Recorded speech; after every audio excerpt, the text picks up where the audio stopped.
back to advances in plasma simulation. Why do we compute? Well, we're doing it for prediction and design and discovery. And if you've ever heard the old aphorism that the important thing about real estate, let me just check here. The important thing about real estate is location, location, location. The important thing about simulation is, I guess I should have said speed, speed, speed, speed, speed. What we want is to get to the correct problem set up more rapidly. We want less time to actually execute the problem. We want less execution time. We want faster algorithms, faster implementations. We want less time to analysis and less time to visualization. And today I'm going to show you some of the things that we've been working on to make these things possible. So the outline of this talk is getting it right before getting it fast, shorten the time from concept to simulation definition, shorten the time from setup to parallel computing, shorten the computing time from start to finish with GPU capabilities with new algorithms. And I'll talk about one of those, namely the speed limited particle in cell. Get your analyses done more quickly, and then look at them more rapidly. So we talked about prediction, and this is one of my favorite slides for about prediction. First of all, we all remember the old saying, it's hard to make predictions, especially about the future. That was attributed by many people to Yogi Berra, but in fact, the earliest quote comes from the Danish Parliament in 1936, according to the quote investigator. And this picture in the middle here is a picture of when we had a fire here in Boulder. You may have heard that there's lots of fires right now in California. Well, the Western United States just has lots of fires. This year is a particularly bad year, but we have several fires going on in Colorado. This year we had a fire just to the north of Boulder, and you'll see it was burning pretty hard.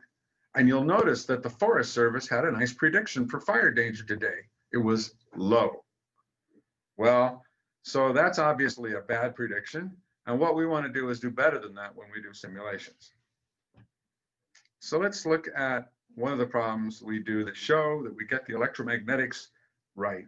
When we're doing plasmas, we have to get electromagnetics right. We have to get particle motion right. We have to get particle reactions right. We have to get many things correct. And so what we do is a process of studying these things, and I'll show you a couple of examples today where we study them and make sure we're getting the right answer. So here's an example that's a classic example in electromagnetics. You take a wave and you launch that wave towards some sort of scatterer. Of course, this is for radars, for example. And then what you want to do is figure out how much radiation comes off at any angle. This is the problem that was studied by Gustav Mie in 1908. And just to tell you a little funny story, I was teaching some of my students at the university about this. And I told them, you know, this problem was done by me in 1908. And when I looked at the look on their faces, I realized I had to stop and tell them, no, I actually wasn't alive in 1908. So here we are with the Mie solver. You look at this and there is an analytic, so-called analytic solution, a sum of special functions, infinite sum, and you can get the solution, which you can calculate. All right, so what do we do in problems like this? We set up the problem we excite a source of radiation in the computer, of course. We absorb any outgoing waves so that they don't come back and reflect and modify what we're trying to measure. And then we take our measurements of the data and we analyze that data for far fields, power, etc. Okay, so let me show you how this problem is set up there. This is the problem set up in VSim. This problem actually has several different aspects to it, and I'm going to try to get rid of some things so that you can see them. The first thing is that in the very middle of this problem, you have simply a metal sphere, that's this darker color, and you have a dielectric coating on it, that's the lighter green. Now you take this sphere and you surround it with what we call an RCS box. This is a box that launches waves on one side and absorbs them on all the other sides, so that anything that comes out of this box is not that original wave. In other words, if the scatter were not there, no radiation would come out of this RCS box. We then put a far field box around that. That's a box here on which we measure the field at every location. And then finally, we do some post-analysis to get the far field radiation. One of the things that we can do, one of the things I want you to notice about this simulation is that this simulation is running in a browser. This is Firefox. This is the little home button on Firefox. And this simulation is actually running on a browser through a browser tool called No Machine. And this is one of the things that you'll be able to use coming up. You could use it at any time, put a browser, put No Machine on your device and run VSim just like you're in the cloud. And then we do a run. I'm not going to do the run right now. I'm instead going to show you the answer from visualizing.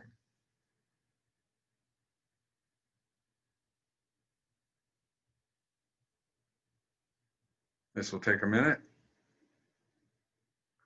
And this will take even longer as we wait for the result to come up. There you go. That is what we call the radar, differential radar cross-section. Let me change the limit here to something that people see more commonly. And change the limits. And one thing you'll notice here is that VSim, and I'll come back to this later, knew from my previous work on this simulation that this was the plot I wanted to see, so I didn't have to bring it up again. So here's the plot, run in a browser. Does it agree? Well, let's go back and look. Get rid of that. Come back to here. So that's the picture I just showed you. That's VSim running in a browser. And it ran actually on the back end of that simulation on a cluster, which we'll be talking about more. Well, this is a plot that shows that VSim got the answer correct. On the left here is a plot in blue of what the me theory gives. That's me plot. There's this little code you can run on the web and get the answer. And then VSim, by doing this, gets the green squares. So we agree well with the analytic theory. Now, I want you to understand that the reason we did this is not so that we could calculate the differential cross-section, radar cross-section of a sphere, because everyone can do that. There's an analytic answer. We did it to show you that we can do it for something where we know the answer, because now we can go ahead and apply this to many other situations where we don't know the answer, and we'll have confidence that VSim is giving the right result. One of the important things about VSim is that it gets this answer very accurately due to some special algorithms that we have in VSim.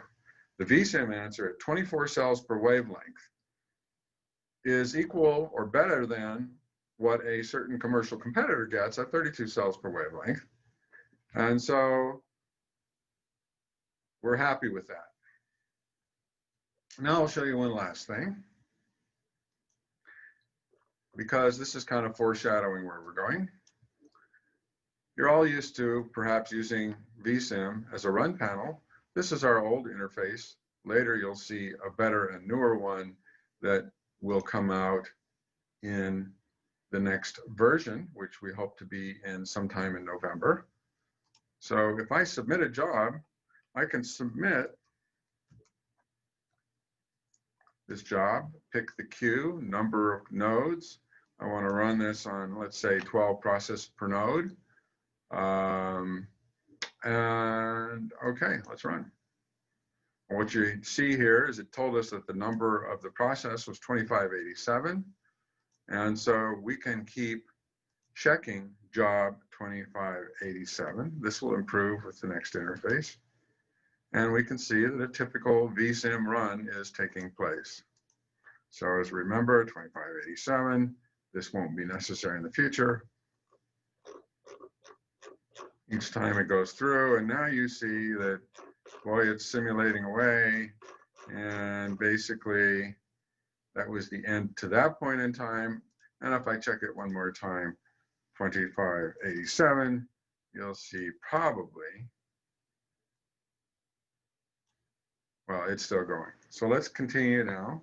But the point here is we're going to have large parallel simulations working well through the web. So let's come back to here now. So what I want to tell you is that the new VSim composer is going to allow faster setup with more geometry options, more visual setup, faster meshing, and better meshing. And I want to illustrate that to you with a problem that we've been working on. Let's see if I can find that one.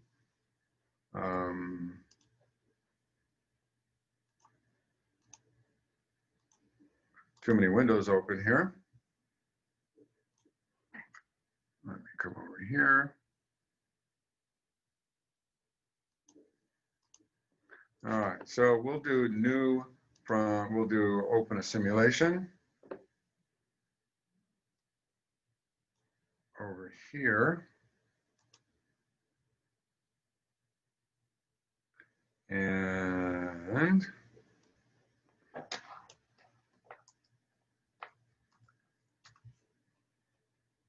oops.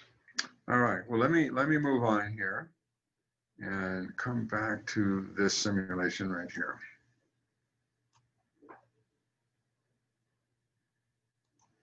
So to show you the kind of simulation that we have working now, this is a difficult problem that has to do with a simulation that involves a bunch of antennas. These are antennas, and these antennas are immersed in the plasmas that exist, for example, at the NSTX tokamak in Princeton Plasma Physics Lab.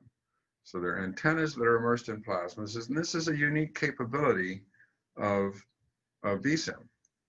And so I just want to show you one thing here. I'm going to close this simulation. And then I'm going to reopen it. And the reason I'm doing that for you is I want you to, first of all, see that in almost a blink of an eye, it brought in that whole antenna and had it all meshed. This is a very difficult problem in simulation. And now I want you to see that as we come in, that this is something of incredible detail. What these antennas are is that they launch RF radiation into the plasma. And they have this big strap here down the middle, and that's powered by those pieces of coax that I mentioned that are on the other side. This is coax going in and powering those strips. Looking at it again, then you see there are these bars coming across here.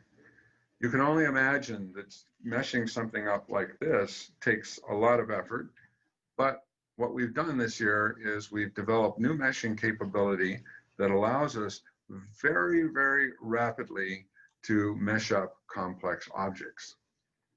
So now let me close this simulation and go to another one.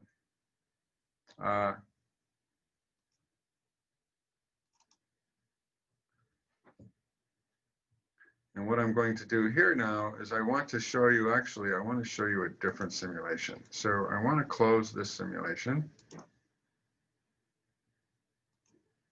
and open this simulation.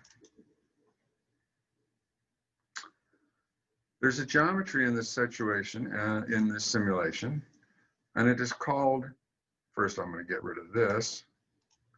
It is called the Stanford Bunny. Now, the Stanford Bunny is a bunny that, and I can change the scale now, use millimeters. The Stanford Bunny is a bunny that is a challenge to people who do meshing. And one of the reasons it's a challenge is that it's like the Easter Bunny. Remember when you first got an Easter Bunny and it was chocolate, you were a kid, and you thought, wow, I'm going to gorge out on that. And then you discovered that it was hollow, and what a disappointment that was. All right, so I realize this is a particular cultural reference for which I'm sorry, but anyway, for some people, they'll remember that they ended up getting these hollow chocolate bunnies. And because they were hollow, well, they had to have a hole for the mold to come out. And this particular case, though, is not going to be good for simulating it. If you, for example, made this bunny and coated it in some kind of metallic coating so that it would not be so great for eating, but you then wanted to see what its radar cross-section is, it would not be giving you the right answer because you wouldn't be able to mesh this up as a solid surface. So one of the things that we can do now is we can repair surfaces. So let's go ahead and first analyze this bunny. And what it tells us is there are places where there are holes and it automatically finds them. So let's display this one. Oh, there's the hole. How about this one? That one is actually harder to see. It's back there. That one, that hole, that hole, that hole. And if we like, we can repair these holes one at a time. There, it filled in that hole as best it could, or we can repair them all.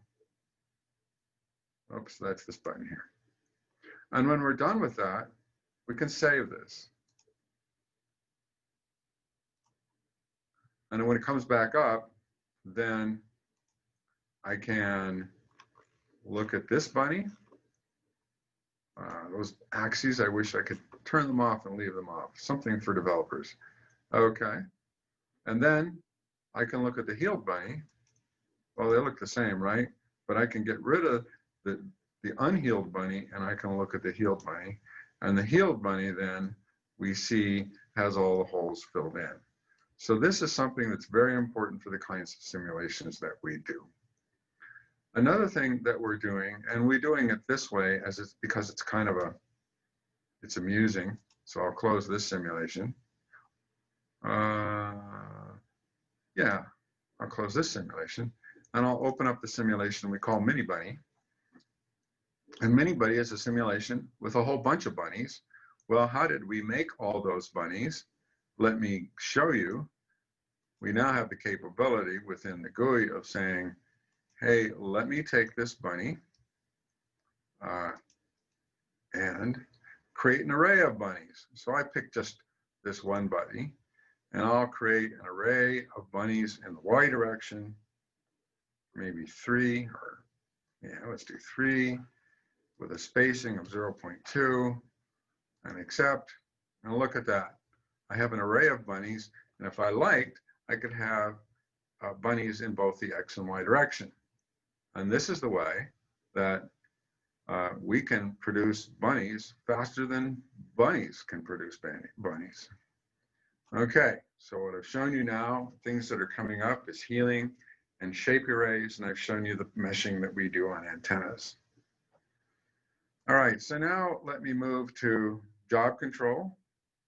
I've shown you the one part of job control, which is job control through this browser interface. Oh, by the way, let's go ahead and check that status. Unfortunately, I've already forgotten the number, 2587. So let's check it again, 2587. And yes, in the time that we've been talking, this whole simulation has completed and dumped all its results. So in the usual way, we could do some analysis on it, we could do some visualization on it, and we can go back to getting the radar cross sections like we know how to do. Okay, so where are we going with this now? Coming back to here. I'll tell you a little bit about GPU computing and the things that we're doing in that direction. Let's see here. So basically, I just want to point out that computing continues to march ahead and things tend to go faster and faster. And to understand how fast they have gone, I want to take you back to 1948, before I was born, and therefore before almost any of you were born. This is the Manchester Baby, which according to Wikipedia was the world's first stored program computer. On the other hand, you can also find somewhere else on the web that John von Neumann in 1945 had the Institute for Advanced Studies stored program computer. I haven't quite figured it out how this one is first when it's 1948 and this one was 1945, but that's the internet for you. So think about this. The first computer had a 32-bit word. That's not so unusual. We have, a float on a computer is 32 bits, and it had a memory of an entire 32 words. Its program consisted of 17 instructions, and it ran for 15 minutes to get the answer that it needed of 131,072 after performing 3.5 million operations for an effective CPU speed of 1.1 kilo instructions per second. So that's what we would call the kiloscale. Then the megascale, the gigascale, the terascale, the petascale is kind of where we are right now. And the exascale, that's 1,000 times faster, a million, a billion, a trillion, a quadrillion times faster is where we're going to be. And what is making that happen? Well, what's making that happen now is what we call device computing or GPU computing. And I will say that we just now do have that working for some problems. I won't go through all of the setup here, but this is using our old text setup where I can say, use one device, use no CPUs, work in 3 dimensions, and then run. And when you run, you see the log. And then finally, we can do the visualization, but we won't do because we don't have something very interesting here. But what you see here is that this thing automatically detects the GPU that's there, sets up the simulation, and this is a full 3D simulation in fluid dynamics, and I guess it completes in, what, about 6 seconds. And it's 8 times 8, 64 times 8, it's about 500,000 cells. So GPU computing is coming on very fast, and we are coming along right along with it.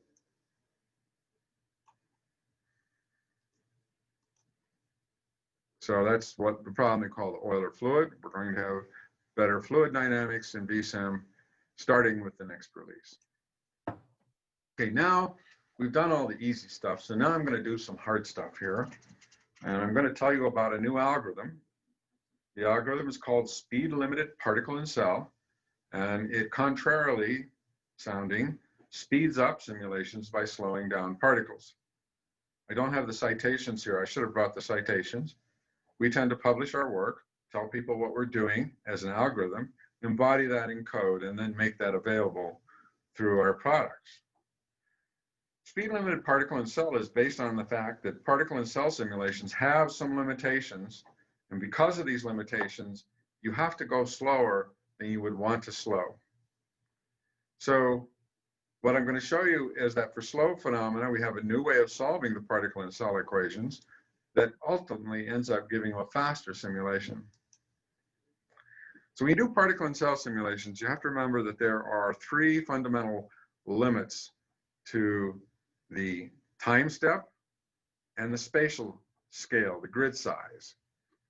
The first one is that this is wrong. VP delta T has to be less than delta X.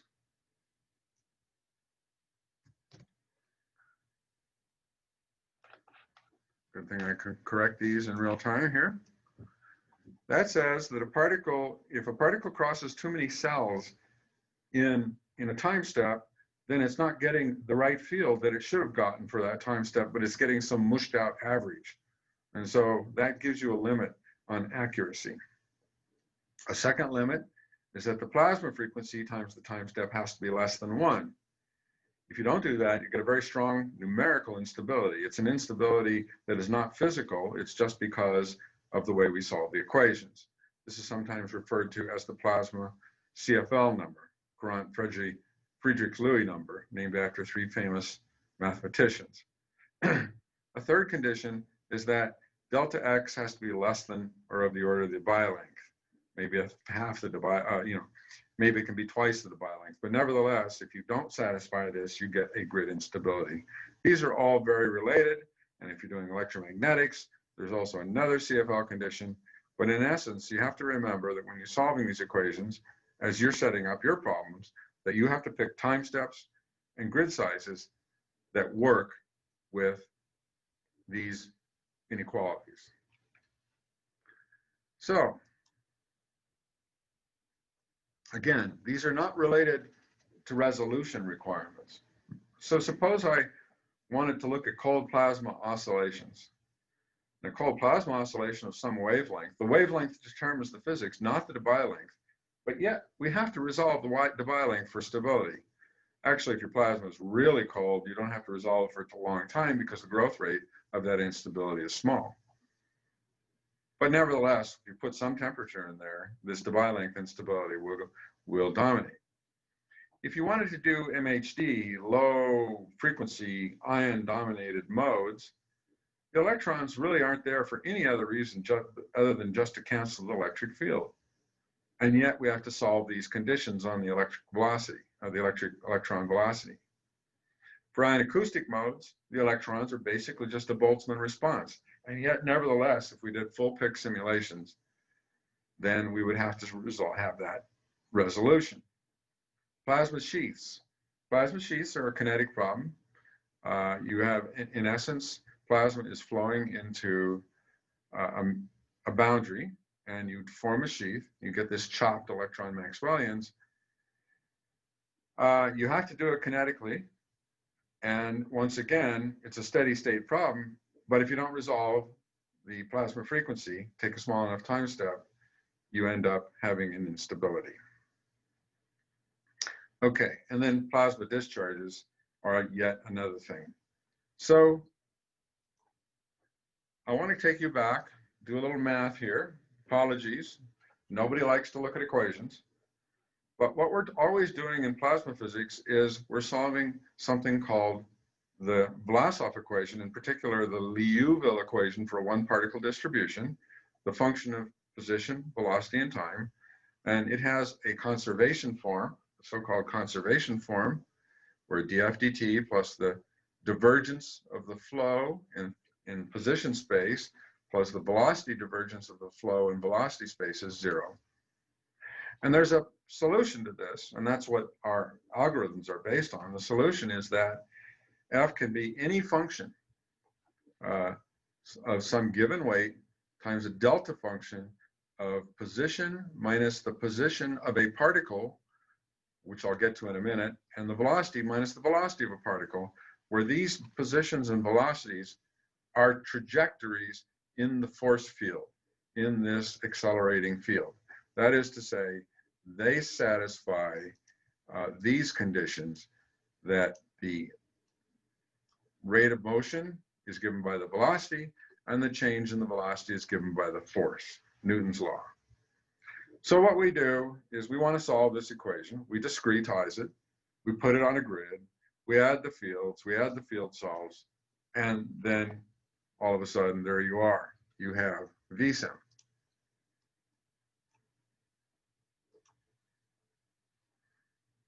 Now, Slipig is actually based on a simple ansatz here, which is that you say, suppose I replace this function by a different function, beta times g. And we'll get down to what we're going to choose for beta in a minute. So you write down the same equations, and you take this, and then you do a little sleight of hand here. You take this term, d by dt of beta g, and you put it on the left-hand side, so now it's a negative, and then you add to both sides d by dt of g. And now we're going to choose, now we're going to say we're going to look at slow phenomena like plasma sheath formation. And we're going to choose this beta for slow particles such that beta is 1. So for slow particles, we're going to solve the equation exactly. And then the right-hand side vanishes. Now, for fast particles, this beta, we're going to choose to be 0. But if beta is 0, the right-hand side doesn't matter because d by dt of g is small compared to the other derivatives in this equation. So for the non-plasma physicists here, I apologize. This is a little bit technical, but in any case, on both cases, the right-hand side can be neglected.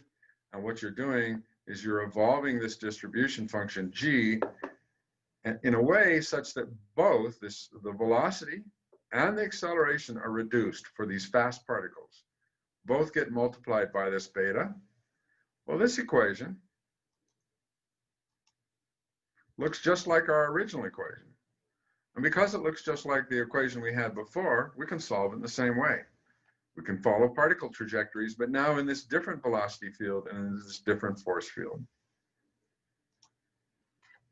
So this fits very well into the what we call the direct simulation Monte Carlo particle and cell methodology that we use. And let me get rid of that. Get a little more space here. The field solve that we do is absolutely unchanged. The particle interpolation, which we do because we interpolate, they have to find the fields, which are defined on a grid, and then interpolate them to the particle position. That's absolutely the same. The accelerator is modified. And I won't go into the details about how it's solved, but we do have to modify how we accelerate particles. And when we move the particles through the simulation, we just move them less by this factor of beta. But then finally, we deposit the particles, and this is pretty much the same as standard particling cell, except that you have to put in this factor of beta. And so when we do that, here, yeah, I'll be answering your questions, by the way, at the end of the talk, and I have them here, and so I'll get back to those. So at the end of all this, we do a particle push, and this is what makes this the direct simulation Monte Carlo particle and cell method, but now applied to this thing called SLIPIC, we call it. Now, why would we do all this? Why did we go to all this mathematical trouble? We go to all this mathematical trouble because we expect big gains in computational speeds if your velocity is small compared to the electron thermal velocity, because you slow down all those fast electrons. And then you can take a much bigger time step because you're much farther from having to worry about this condition. If you slow them down, you can take a bigger time step and still go the same distance. Okay, so you don't need to resolve plasma oscillations as well. So this is especially good for electron temperatures large compared to ion temperatures and large ion mass. And before I go much farther, I just do want to mention that in this, my collaborators in this work, Greg Werner, some of you may know, he's been my longtime collaborator up at the University of Colorado, and he actually originated this idea. And then we've been developing it in collaboration with Tom Jenkins, who has a paper ready to publish on this too. We have a first paper. Greg has another paper ready to publish for plasma for Langmuir probes. And then I'll be showing you some work of Joe Tice, who is a PhD student up at the University of Colorado. Okay, so these are the conditions under which we would expect things to work well: plasma sheaths, plasma thrusters, breakdown, and stuff like that. All right, so why do we care about things like that? Well, you know, electrical breakdown can actually be a pretty big deal. Electrical breakdown is what causes oil tank fires, tank farm fires. I don't know if it probably doesn't cause dumpster fires, but it does cause tank farm fires. It's important in electrical distribution when a circuit breaker opens and you get this large arcing and you lose power due to that. It's also used in plasma medicine, and of course, very carefully. It's also used in undergraduate physics labs, and so to teach students about breakdown. What's the issue with this breakdown? Well, let's look at the oil tank. Why would oil tanks break down? Okay, Dan Faircloth, I will tell you this. They started building the IAS in 45, but it didn't work until 51. So that's where the Manchester one gets to be the first stored program machine, because it's the first one that demonstrated it. Thank you, Dan, for looking that up for us. Okay, so what happens here is that the oil tank has actually got a metal wall. It has a floating metal roof, and there's a gap. There's a gap with a gasket, and the gasket is made out of rubber, and then this tank floats on top of the oil. When the oil is drained out of the tank, the top goes down, and then when you fill it with oil, it pushes the top up. And what they do is they put little straps around here, and they try to put enough shorting straps to prevent. So when you get a lightning strike here, it creates a large inductive field here, and it causes breakdown. And one of the things you'd like to do is understand how that breakdown occurs. So we got approached by the American Petroleum Institute at one point to see if we could model this, because they wanted to see, rather than having a whole bunch of, tank farm fires and see how many straps they needed, they'd like to have an answer before they had all those fires. We ultimately didn't get that proposal funded, but it was an interesting job. Okay, so that's a practical, very practical aspect of a tank to farm fire.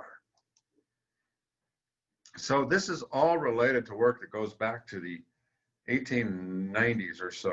A guy named Paschen started looking at making a capacitor and putting a voltage on it and asking how big a voltage would that capacitor break down if it held some sort of gas in between the plus and minus plates. Now the physics that's involved here is that some stray electron starts to get accelerated from the cathode to the anode. It hits an argon, and it hits the argon and ionizes it, leaving an argon minus and a couple of electrons.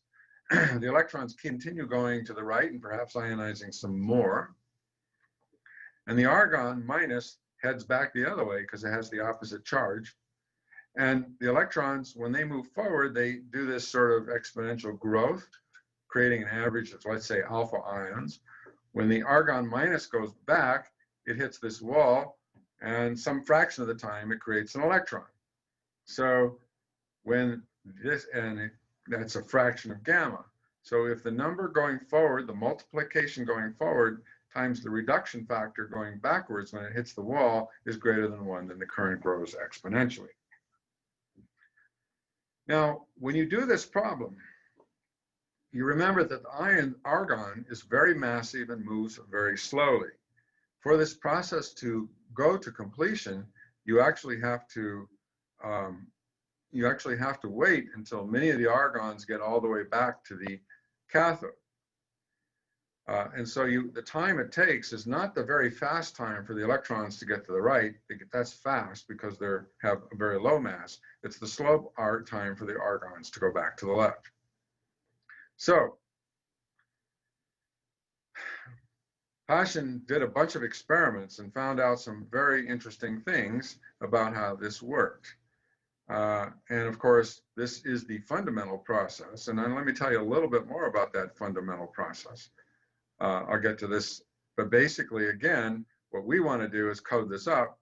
But we've learned, before you code this up, before you start giving your code to other people to use, you better make sure you can get the right answer. So Joe has set up some simulations here using VSim, where we're going to compare the pick method with the experiment method. So in this particular case, we initiate some electrons here coming off the cathode. They do the ionization. We include both elastic collisions and excitation collisions. Now, the reason you want to include elastic and excitation collisions is that they take energy out of these electrons. So the electrons are moving like this. By the time they hit an argon to ionize it, they have to have enough energy to cause that ionization. But if they have but if they make a whole bunch of elastic collisions in between, they give up energy without causing an ionization, and so that makes it less likely to create an arc, to cause a breakdown. There's a paper by Art Phelps. Art Phelps was one of our faculty members. He's unfortunately gone now, but he was a very famous faculty member up at in the physics department, actually in the what's called JILA, NIST funded. And he was up there for many years, and he studied these low temperature plasmas, and he was an experimentalist. So when you study this thing, you have to get the numerics right. And remember, the argons end up getting an energy that's the kinetic energy of the voltage. And again, I should have an E here. I get to correct all these things here. Whereas the electrons get that same energy, but have a much higher velocity because of the relationship between the velocity and the energy of a particle. So the numerics requires, in DSMC, requires that you resolve this mean free path, the distance an electron goes on average. And so once we put in all the numerical requirements, we get a requirement that to do a 1 torr, 1 centimeter gap, we need 219 cells across it. So now we look at how much time it's going to take to simulate this thing. And we say, well, let us simulate this for 10 ion crossing times and look for exponential growth.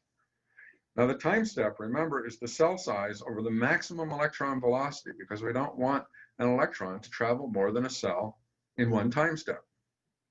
If you did this with particle and cell, it would require 4.7 million time steps. If you do it with our new algorithm, SLIPIC, which we're still refining, by the way, but are writing papers on it, it only takes 17.5 thousand time steps. So it's a huge savings. So just to show you a little bit about how the simulation goes, we start off the simulation and we inject some electrons, and then we look at the number of argon ions here versus time. And at 1 voltage, the number of argon ions decays away. That's this blue at 190 volts for this particular simulation. For another case, it starts to grow exponentially. So what we know from this simulation, once we've looked at it, simulated long enough time, we see that the breakdown voltage is going to be somewhere between 190 and 200 volts. Okay, so we better go check that. Well, first of all, we want to check it in 2 ways. And in simulation, we do 2 kinds of checks. One is called verification and one is called validation. Verification says, is my new algorithm solving the equation correctly? Okay. So what we've plotted here is the breakdown voltage. And by the way, this is called the Paschen curve, after the name of that physicist who more than 100 years ago found this relationship by experiment. He found that the breakdown voltage was a function of the pressure times the distance. In other words, he could take something, a capacitor twice as wide, and lower the pressure by a factor of 2, and he got the same breakdown. So experimentally, he discovered that the breakdown voltage depends on only the pressure times the distance. So verification says, well, if we believe our PIC code, that's one way of doing the calculation, then what is, and that's these red dots here, what does SLIPIC give? Well, SLIPIC is these little hash lines across. And what we see is they're giving the same answer. But what we also see is that SLIPIC is so much faster that SLIPIC can actually simulate in reasonable times much higher pressures, much higher pressure times distance simulations. Now, Phelps also had a crude model that he put in this paper, and that's this blue curve. And then the data points for the experiments were the green model. So what do we learn by this? We first of all learn that SLIPIC is adequately representing the same equations that full particle and cell represented, because the SLIPIC and the full PIC lines lie on top of each other. We also learn that a PIC model or a SLIPIC model, either one, gives you a much better answer, much closer to the experimental result than does the crude models that had been used before. Now, of course, we're doing all this because we can now move ahead and take the same equations and model complicated situations where we have no such simple relationship, where we now have geometries and we don't know what this curve is. We actually don't even want to find this curve. We just actually want to find the answer for some particular geometry with some particular voltage on one side, some particular voltage on the other, and does it break down? If we can do that, then we can go back to people like this and say, oh, hey, you wouldn't have had this problem if you had put another 3 straps on that, given that size of that radar, of that lightning strike. So that's a very interesting result, and it's something that we're working on now. Now let's look at whether this works any better. So I'll just tell you that at 1 torr, the run stats were that the particle in cell, in this case, took 2.3 million steps, and it did it in 658 minutes. So 658 minutes is 11 hours. So you start up your simulation, you sit down at your workstation, and 11 hours later, well, I guess you come back the next day and you get your answer. With Flipic, you get the answer in 4 minutes. So it's 165 times faster. I actually want to show you one more thing that I didn't put in my talk. And let's see if I can find that here. I have another talk here. And that is this demo. Actually, why don't I just do this? Copy this over here. Of what we've been doing in terms of semiconductor modeling. This is the kind of a problem that you end up with when you're building a semiconductor modeling chamber, and you have some incoming, you have some plasma. It's a huge chamber, many debye lengths wide. And what happens is you put at the bottom of this thing a semiconductor wafer, silicon dioxide, etc. And the plasma comes in, and what they do is they put these things called focus rings here. And then these focus rings are put there because if they don't put them there, they get a very non-uniform distribution of the way particles come in. And what happens here is that when you do that, the chips here in the middle, you might get very good chips, but out towards the edge, you might get very poor chips. So what we've done now is we have been able to simulate those things. And I'll just show you one picture here of something we've done.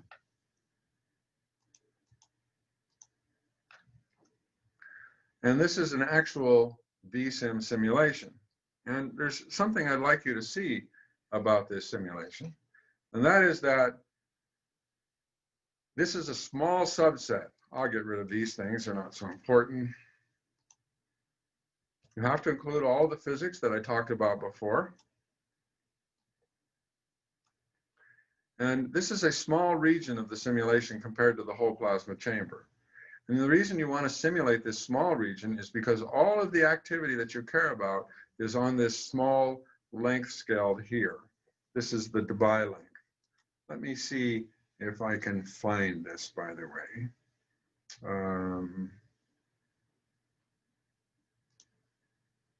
Yeah, I'll go back to closing this one over here and go to this one over here. Bring that up while we're looking at things. This problem can be set up in VSim, but the important thing about the way we set up in VSim is that we have some new algorithms so that we do not have to simulate the entire plasma chamber. We have a way of bringing in particles as if those particles came in from infinity, or basically the middle of the plasma chamber. And the way that you can tell that we're doing this correctly is that you'll notice down here at the bottom, you can see that this is the potential, by the way, and you can see the potential is changing, so therefore you have a gradient. What you can see down here at the bottom is that the potential is changing, but that up near the top, it's nearly constant. And that means we have solved the boundary condition problem that people are worried about. Okay, so now let me show you how that problem is set up in VSim. This is our setup now, and one of the things that we'll be having coming in, by the way, is a complete CAD setup for all the dielectrics and everything. This is our chamber set up, darn axes, our chamber set up in VSim. And this is the silicon wafer here at the bottom. Here is what they call the focus ring here at the top. And then we can run the simulation. I won't go through that. You've seen that a million times. And now I'll show you the visualization. And so what I want to show you here is that the plasma starts off. The plasma's coming in, and then with a little bit of time, the plasma begins to form.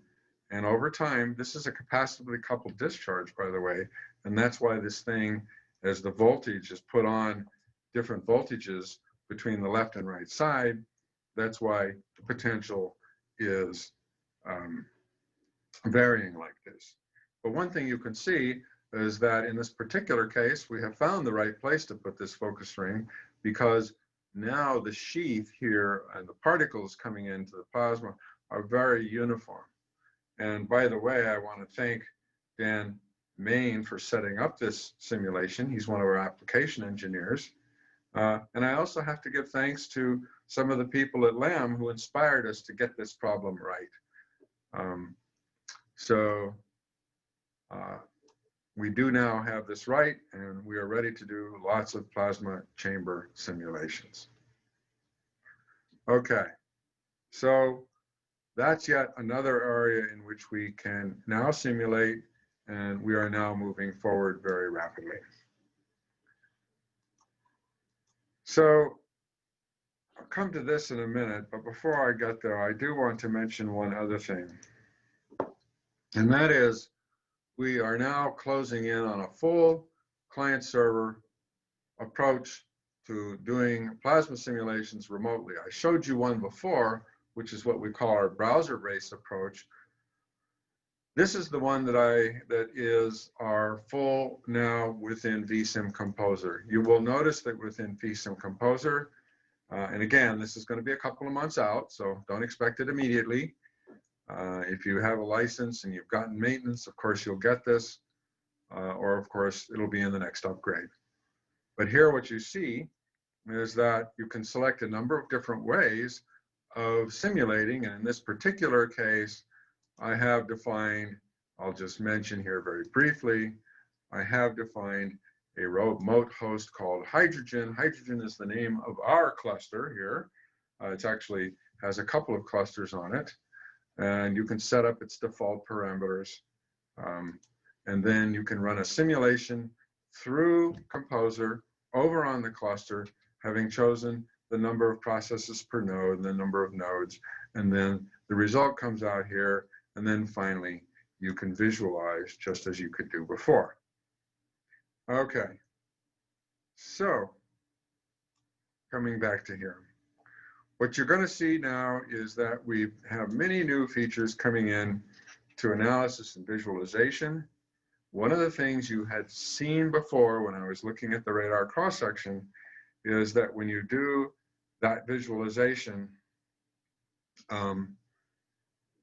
it automatically remembers all the visualizations you had before. Come back to the problem, you go to visualization, it brings up the plots you had before. You delete them, you save, then they won't be back the next time. So this is what we call persistence, and we're bringing in persistence at basically all levels. We of course have persistence in input parameters. We're now going to have persistence in analysis, which we had to some degree, and we're now going to have persistence in all of the visualization.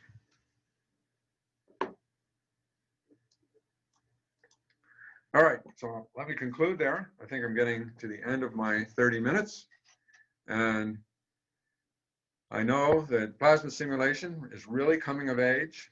I guess what I've been thinking about plasmas is that, remember in the beginning, the first kinds of CAE codes that you really had were structural analysis, that is to say, how do solids work?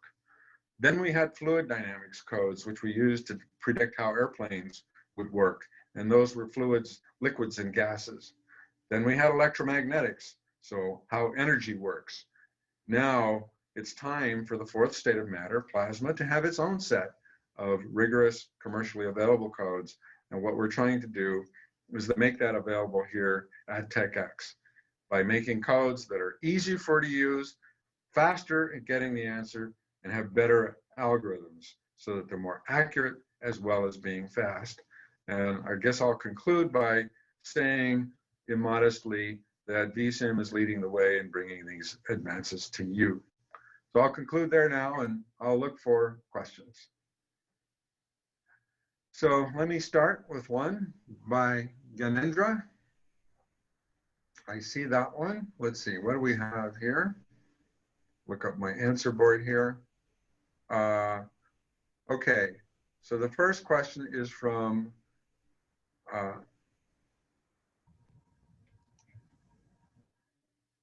I'm sorry. So Anupama, that can you run USIM in no machine as well?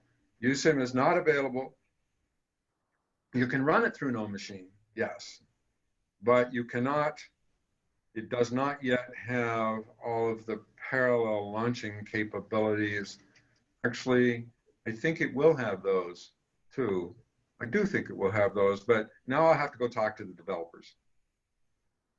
Okay, Daniel Prater asks, can you get access to the slides? And it has already been answered that yes, we'll make all of these slides available online. So now let me go back to some of the other questions. Is it necessary to use the GPU version of the macros to run in parallel, or can it be done by only assigning the number of nodes in the Slurm file? Well, we actually do that through the input file. So what we determine through the Slurm file is the number of nodes that you will run on. And then within, let's see if I can find one of these. I have to go back to, let me get rid of my bunny array.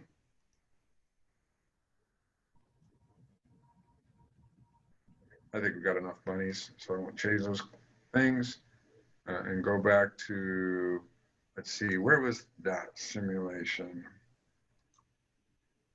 I'm trying to hunt that down. I have so many on my desk. There it is. So now this one, go back to oil or fluid. The way that works now is that when you launch a job, the Slurm file determines the number of nodes that you will run on. The number of devices that each node uses, that's the number of GPUs. You can set it to be 1, and it will use it if it finds 1. And then you could say, by the way, if I'm doing, don't even bother to use the CPU, I just want to use the GPU. So the device control is through the input file, and the number of processors, the number of ranks in MPI lingo is controlled through Slurm. Okay, Yanindra, I hope that answered your question. Benjamin Devaji asks, can you simulate pulsed plasma for ICP etch? We are working very hard on that. We believe we have a solution in hand, and however, it may take some refinement. So I'm not entirely clear whether that will be out in the next edition. But we know how to solve the problem now, and we just have to implement it. So let's see here. Are there any other questions? I don't see any. We have 2 additional questions in the Q&A. Okay, here we go. Thank you. So Bob Terry asks, for Slipic, how do you decide on the parameter beta?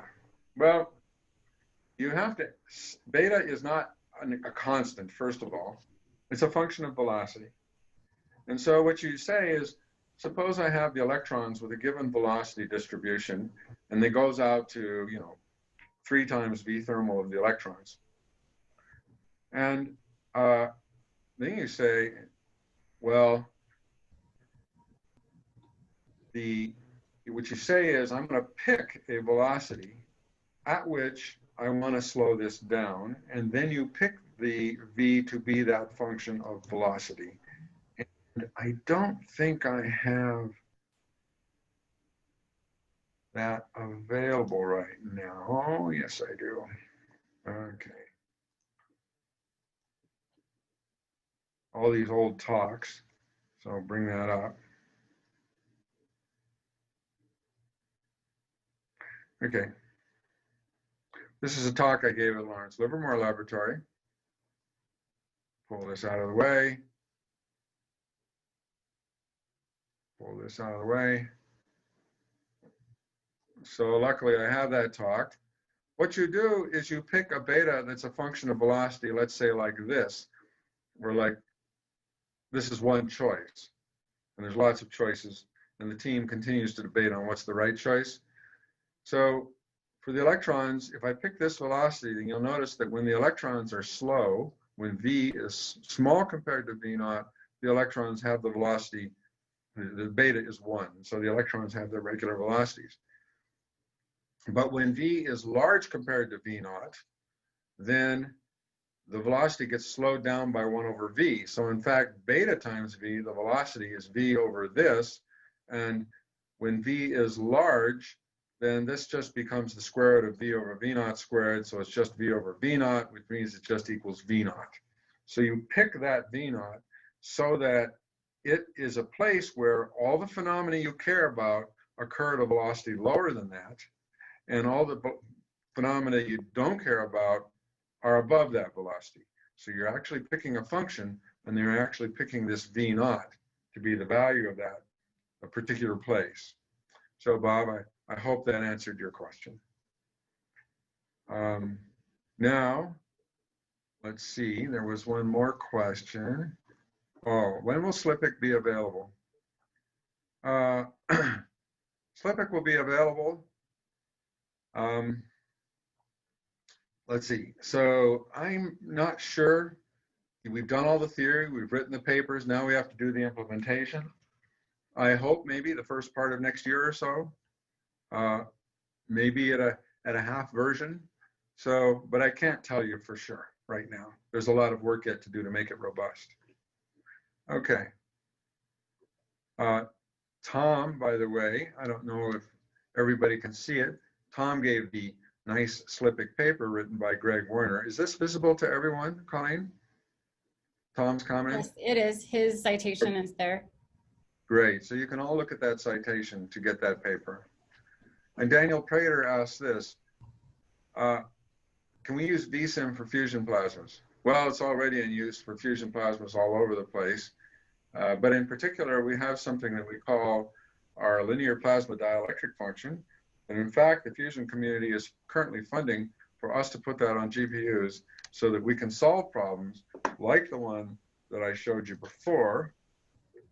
Let's see if I can find that. Oops. Get that out of the way. And so, okay, I'm going to have to reopen that one. Okay.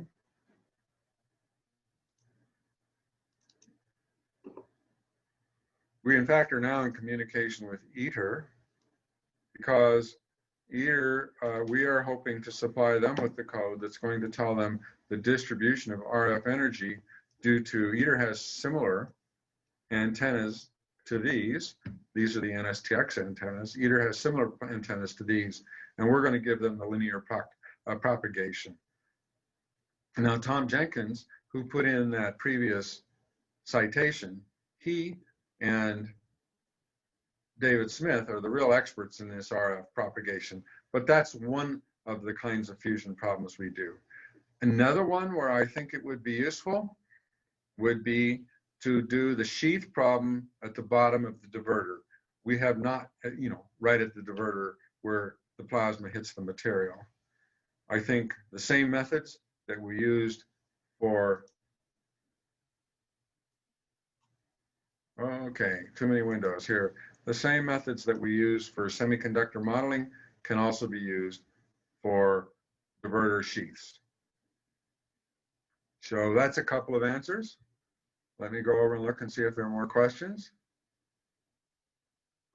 So, okay, so Salvador's question is answered by Tom Jenkins because, yes, the algorithm paper is available in Physics of Plasmas according to the citation that Tom gave us.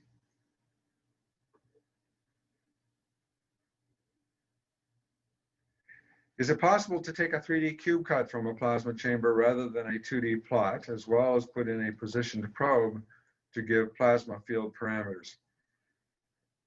Yes.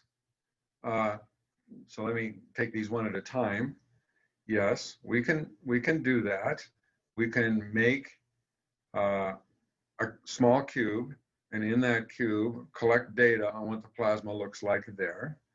And we can get the plasma and field parameters. These simulations tend to be very compute intensive, and so we tend to do them in cylindrical geometry to reduce the number of dimensions to make them more amenable to computation. But we could do them in 3D if you had a sufficiently large computer. I guess I haven't thought about that. Maybe Daniel Main has thought about that more. I think you're online, Daniel. Have you given some thought about 3D simulations here? Probably have to be unmuted. Hi. Yeah, I think we did some of those estimates for that work we did before. I'd have to pull them up again.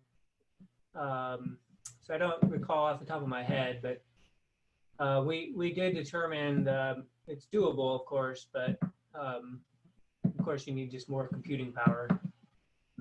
But yeah, definitely within what is available.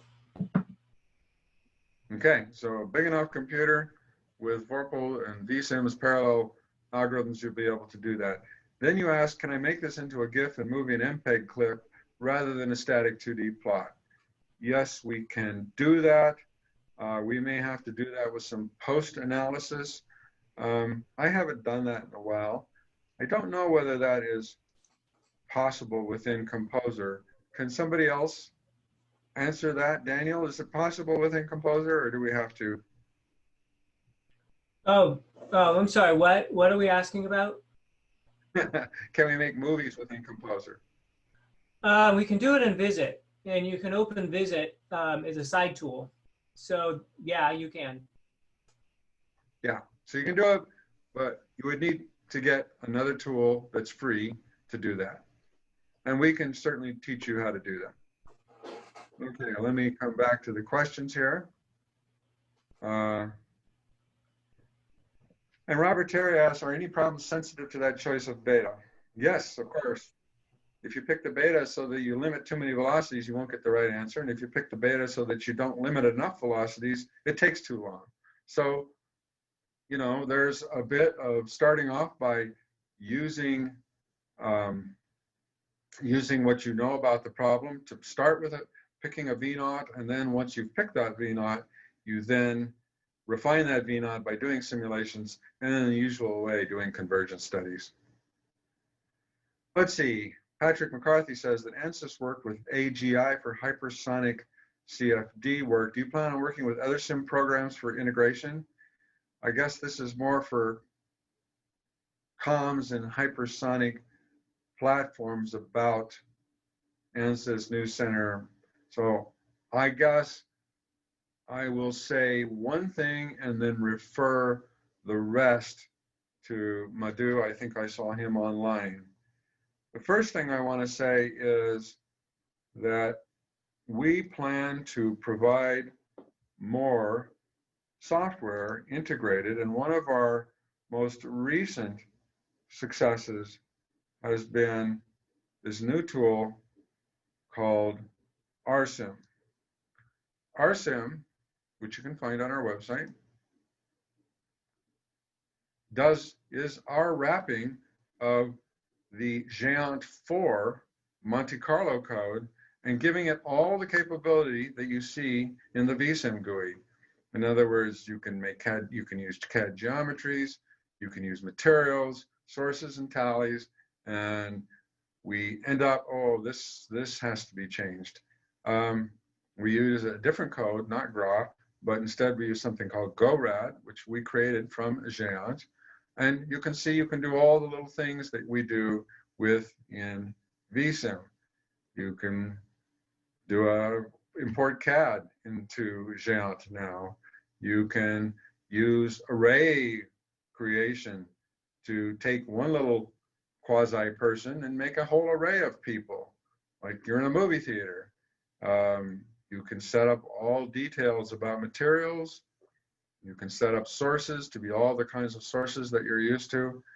And then ultimately you can score or tally, which is to say, you can figure out what is the radiation in this person. This is, of course, a physicist model of an astronaut, and or maybe an engineer's model of an astronaut. Certainly, and then in this, you can get a cross section, and you can see where is this person getting radiated, and therefore, how much more shielding do you have to put around this person so that this person is not radiated.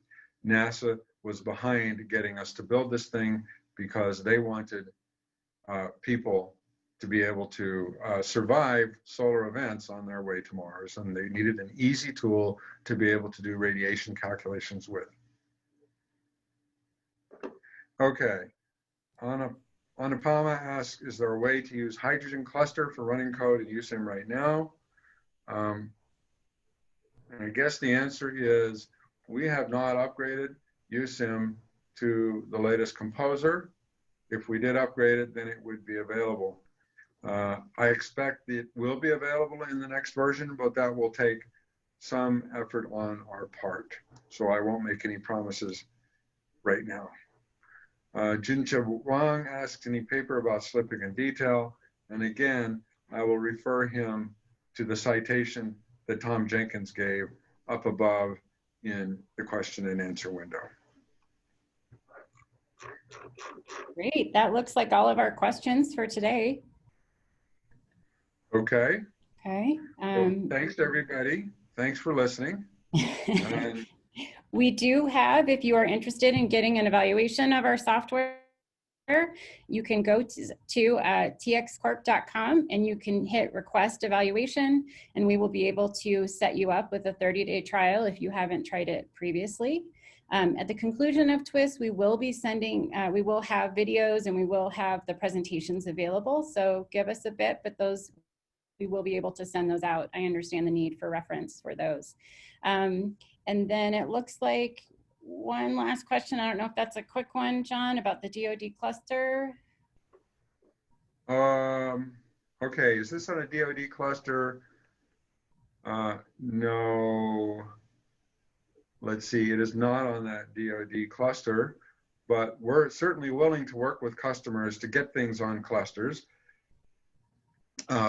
Typically, we work with, if you're our customer and you have a sufficient license to run it on a cluster, we can put it on the cluster instead of somewhere else. So let us know what you'd like to do. Let's talk. Let's figure out how to get the problem solved for you.